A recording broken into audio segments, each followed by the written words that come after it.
Yes, mantap!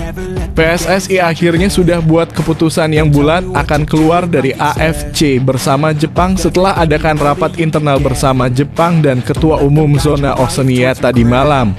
Mampus!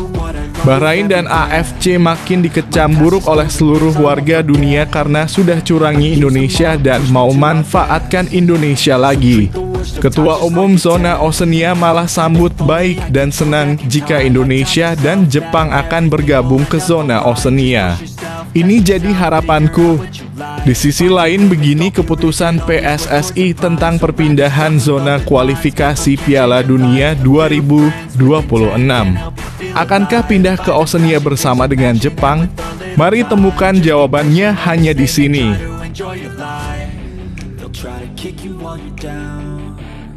Sangat memalukan. PSSI dan Nova Arianto angkat bicara anak didiknya bermain tidak berkualitas dan hanya passing-passing selama 60 menit tadi malam saat lawan Australia U17. Nova Arianto mengaku malu sebagai pelatih karena melihat anak didiknya bermain seperti mental pecundang. Kabarnya ada masalah internal antara coach Nova dan pemain timnas U17 Indonesia.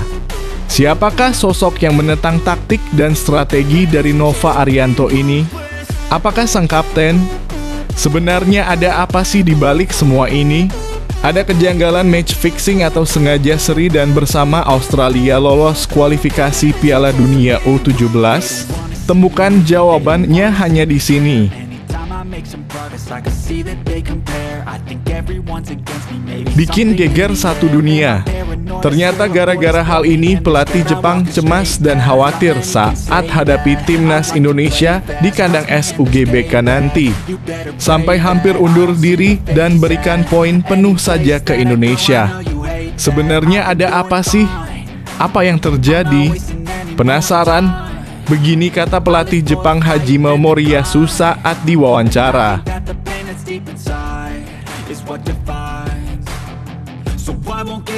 Berani-beraninya ngajak perang warga dan fans timnas Indonesia. Begini kata Herfernand usai ditunjuk jadi pelatih Arab Saudi jelang lawan timnas Indonesia di bulan November nanti. Malah provokasi ejek-ejek dan rendahkan timnas Indonesia. Bilang ini negara sampah yang cuma punya keberuntungan yang tinggi kemarin bisa imbang saat lawan Arab Saudi. Ngajak perang ini. Shin Tae-yong tidak terima negara kesayangannya dikata-katain begitu. Langsung marah-marah emosi meluap dan akan terbang ke Arab Saudi untuk ajak duel 1 lawan 1 Herfernand di lapangan. Ini jadi harapanku. Tetapi memang beritanya Herfernand pelatih baru Arab Saudi yang akan jajal kekuatan timnas Indonesia provokasi warga Indonesia. Ada masalah apa sih sebenarnya Arab Saudi sama Indonesia? Mari temukan jawabannya di sini.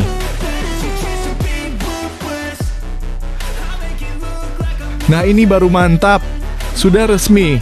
Akhirnya Sekjen PSSI Yunus Nusi angkat bicara dan konfirmasi bahwa penyerang tajam Liga Belanda yang memiliki darah Indonesia ini sudah putuskan untuk bela timnas Indonesia dan akan segera terbang ke Indonesia tepat siang ini untuk bersalaman dengan Pak Erick Thohir dan langsung akan dinaturalisasi bersama Kevin Dix agar segera bisa bela timnas Indonesia jelang lawan Jepang dan Arab Saudi bulan November nanti. Ini jadi harapanku. Di sisi lain begini pernyataan mengejutkan inisial MJ penyerang nomor 1 sekarang di Liga Belanda tentang keputusannya yang akan bela timnas Indonesia. Siapakah sosok penyerang luar biasa yang akan bela timnas Indonesia ini? Penasaran? Ini dia ternyata orangnya. Shin Tae-yong auto full senyum dan bahagia karena mendapatkan penyerang grade A kelas Eropa. Wow, bikin bangga Indonesia. Kevin Dix pemain yang akan segera dinaturalisasi oleh PSSI awal bulan November ini tampil memukau dan kejutkan para pemain bintang Eropa. Pep Guardiola sampai terkagum dengan permainan yang disajikan oleh Kevin Dix. dan tertarik merekrut Kevin Dix ke Manchester City untuk perkuat lini belakang bersama Ruben Dias. Kevin Dix main 90 menit full dan berhasil cetak 1 gol untuk FC Copenhagen. Kira-kira gimana ya perasaan Kevin Dix setelah ditawari untuk masuk ke Manchester City oleh Pep? Penasaran? Begini kata Kevin Dix usai pertandingan selesai.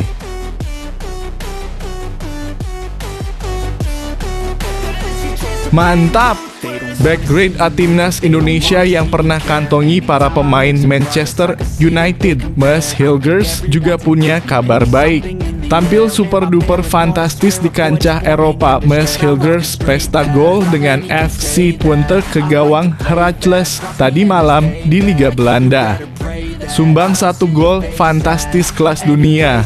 Salto di depan gawang dan layak menang Puskás tahun ini. Jadi harapanku.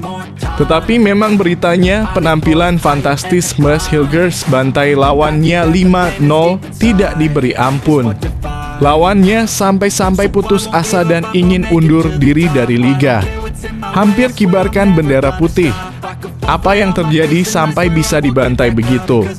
Begini penjelasannya.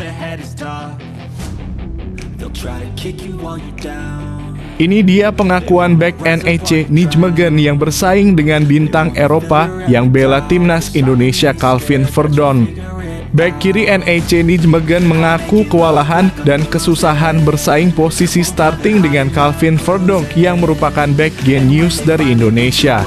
Mengaku hampir keluar klub dan pindah klub agar tidak bersaing posisi dengan Calvin Verdonk. Apa yang terjadi sampai frustasi begitu? Begini rekasi lengkapnya dan wawancara lengkapnya. Pastikan kalian simak beritanya sampai habis. Sebelum lanjut ke pembahasannya, ayo like dan subscribe channel ini agar bisa lebih berkembang. Terima kasih bagi kalian yang sudah like dan subscribe.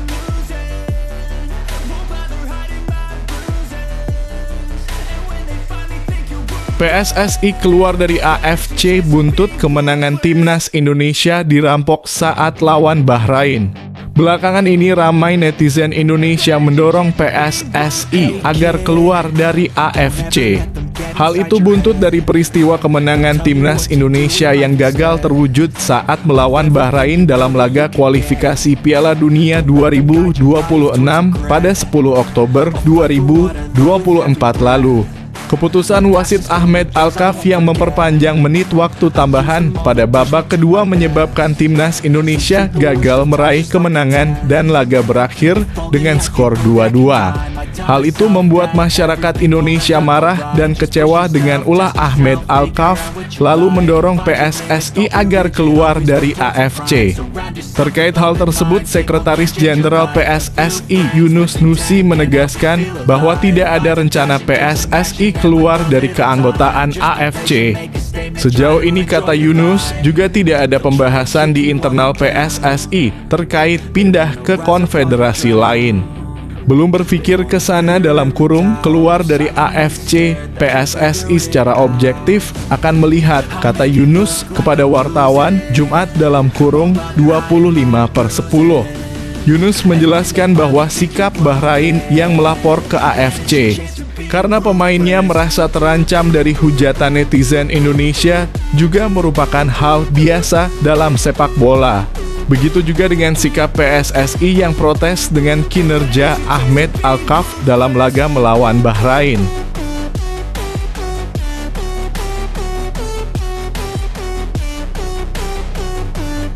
PSSI angkat bicara soal timnas Australia U17 yang cuma passing-passing sejak menit 60 saat hadapi timnas Indonesia U17.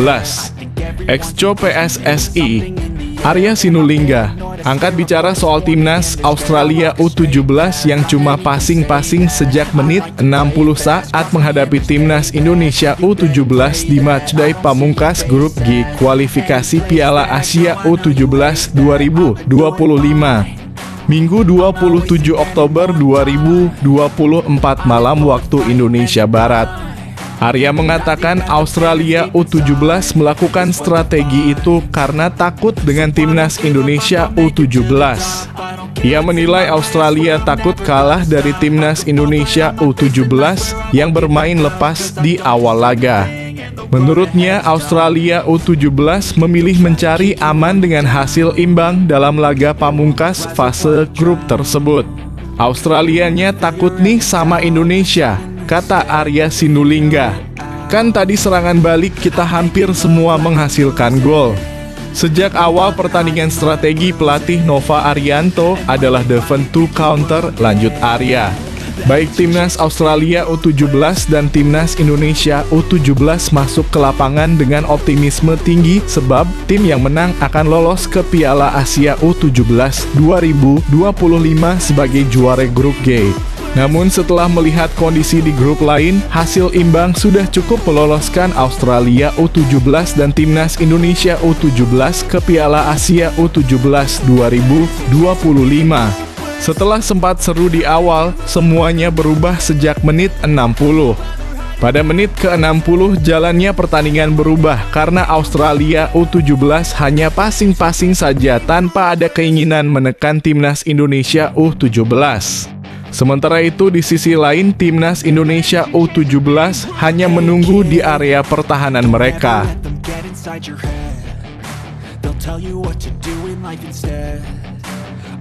Gara-gara hal ini, pelatih timnas Jepang cemas hadapi timnas Indonesia di SUGBK. Hajime Moriyasu cemas jelang hadapi timnas Indonesia di Stadion Utama Gelora Bung Karno (SUGBK) Jakarta dalam lanjutan grup C babak ketiga kualifikasi Piala Dunia 2026 zona Asia. Moriyasu ketar-ketir dengan tekanan dari supporter timnas Indonesia. Diketahui timnas Jepang akan berhadapan dengan Indonesia di laga kelima grup C putaran ketiga kualifikasi Piala Dunia 2026 zona Asia. Pertandingan tersebut akan digelar pada Jumat 15 November 2024. Moriyasu mengaku khawatir menjelang bertandang ke Indonesia. Bukan soal keamanan, Moriyasu meyakini Samurai Biru akan mendapat tekanan dari ribuan supporter tim tuan rumah yang akan hadir di SUGBK. Kekhawatiran itu muncul setelah Moriyasu menyaksikan pertandingan di timnas Indonesia di kandang. Menurutnya, laga melawan timnas Indonesia akan menjadi ujian berat buat Kaoru Mitoma dan kolega. Saya menyaksikan babak kualifikasi sejauh ini dan ada 60.000 hingga 80.000 orang di babak kualifikasi beberapa waktu lalu, kata Moriyasu. Ini akan menjadi lingkungan yang sangat sulit. Saya waspada, sambungnya. Di sisi lain, Moriyasu menegaskan timnya sedang berupaya bangkit setelah ditahan imbang Australia dengan skor 1-1 pada laga teranyar kualifikasi Piala Dunia 2026. Pelatih berusia 56 tahun itu membidik kemenangan dalam laga mendatang. Dengan tersisa satu pemain pengganti, saya pikir kami bisa melakukan sesuatu secara berbeda dalam kurung melawan Australia. Kami bisa berbuat lebih banyak, jelas Moriyasu.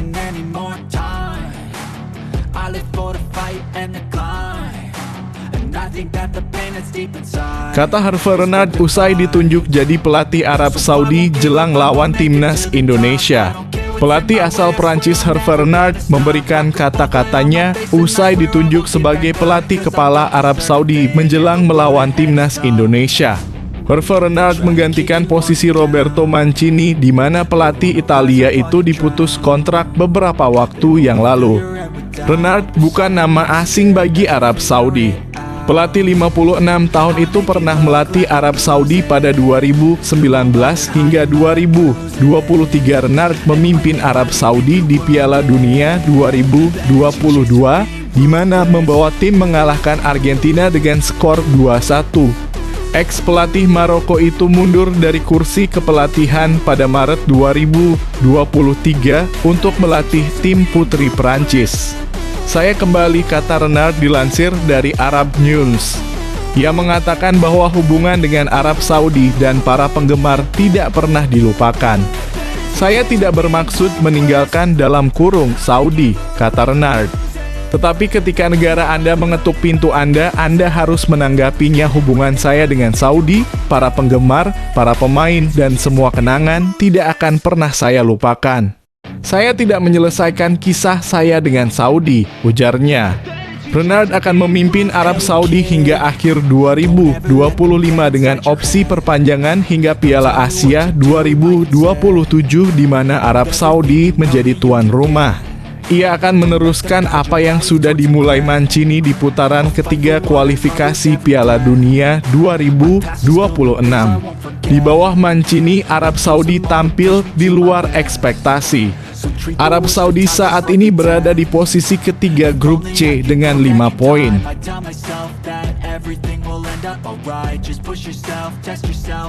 Penyerang tajam Liga Belanda segera ambil keputusan untuk bela timnas Indonesia.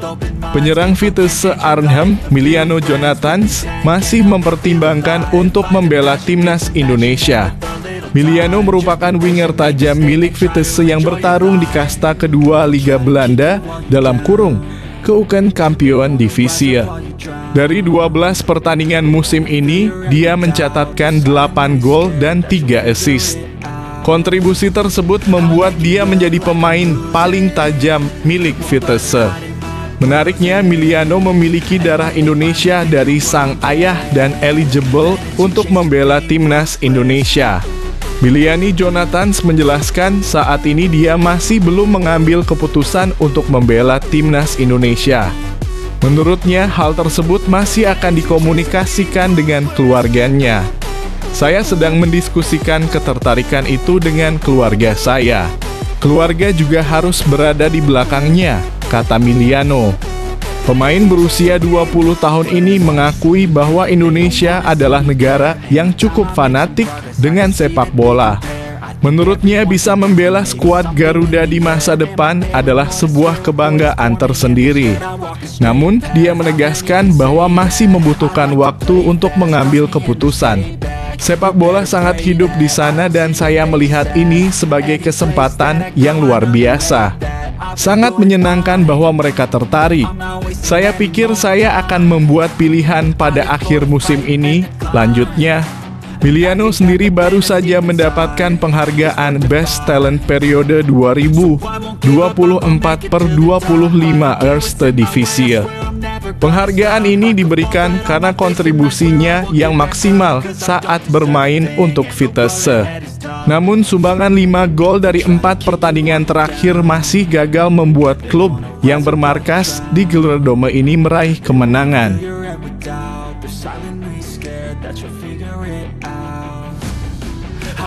Main 90 menit di bek kiri, calon pemain timnas Indonesia Kevin Dix bawa FC Copenhagen raih 1 poin dalam laga Firm Derby. Laga panas tersaji di Superliga Denmark Minggu dalam kurung 27 Oktober 2024 malam waktu Indonesia Barat. Dua rival abadi, Brøndby dan FC Copenhagen bersuah dalam laga yang kerap disebut dengan Firm Derby itu. Pertandingan antara Brøndby kontra FC Copenhagen itu digelar di Brøndby Stadion. Laga berlangsung dengan panas sejak awal. Calon bek timnas Indonesia, Kevin Dix menjadi starter. Pemain berusia 28 tahun itu dipasang sebagai bek kiri. Kevin Dix tampil solid. Pemain kelahiran Belanda itu tampil penuh selama 90 menit dan membawa FC Copenhagen meraih hasil imbang 0-0 di kandang Brøndby. Brøndby dan FC Copenhagen memang menjadi rival sengit. Namun di musim ini keduanya seperti beda level. Hasil imbang ini membuat FC Copenhagen menduduki puncak klasemen sementara Superliga Denmark dengan 25 poin dari 13 laga. Sementara Brøndby ada di posisi ke-6. Sejauh ini mereka baru memiliki 19 poin.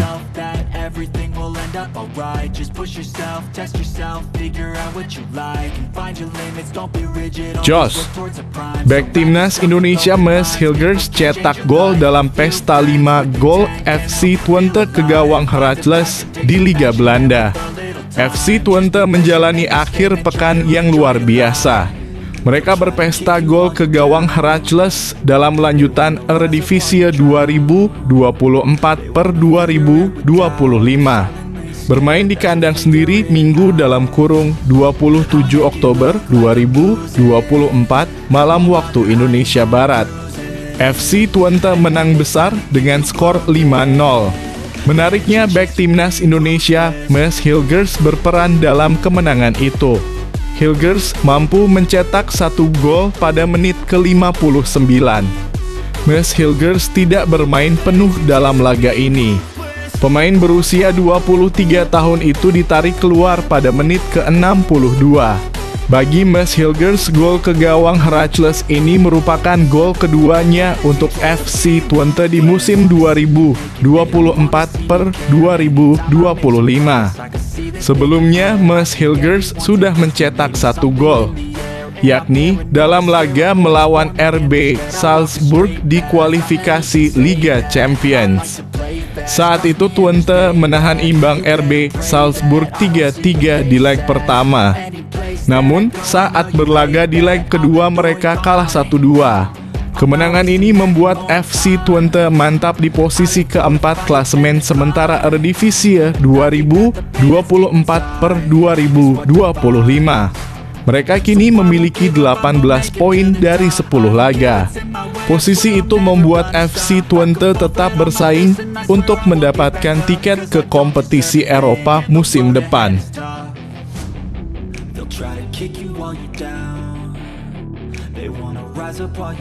Bersaing dengan bintang timnas Indonesia Calvin Verdon, begini reaksi bek NEC Nijmegen.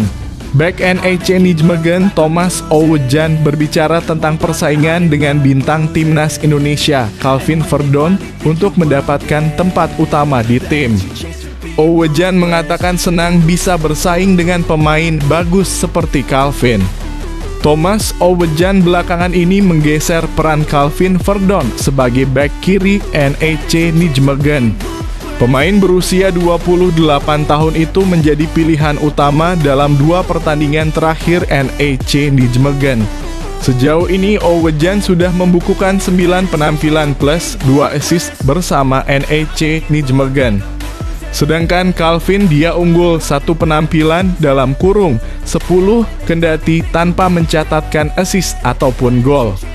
Ouwejan mengatakan senang bisa bersaing dengan bek sekaliber Calvin Verdon. Menurutnya persaingan untuk mendapat tempat utama adalah hal yang baik untuk perkembangan tim. Saya pikir persaingan hanya bagus di tim. Itu membuat kita semua tetap waspada. Kami hanya memiliki tim yang sangat kuat, kata Ouwejan. Walau demikian, Ouwejan mengakui bahwa Calvin sedikit kecewa karena posisinya mulai tergeser.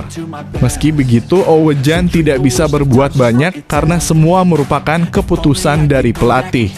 Ya, saya bisa memahaminya dalam kurung, Calvin sedikit kecewa. Kami juga bisa bermain bersama seperti yang kami lakukan di pertandingan lainnya. Pelatih membuat pilihan. Tentu saja menurut saya dia adalah pelatih yang baik. Dia tahu apa yang dia lakukan, kata Ouwejan.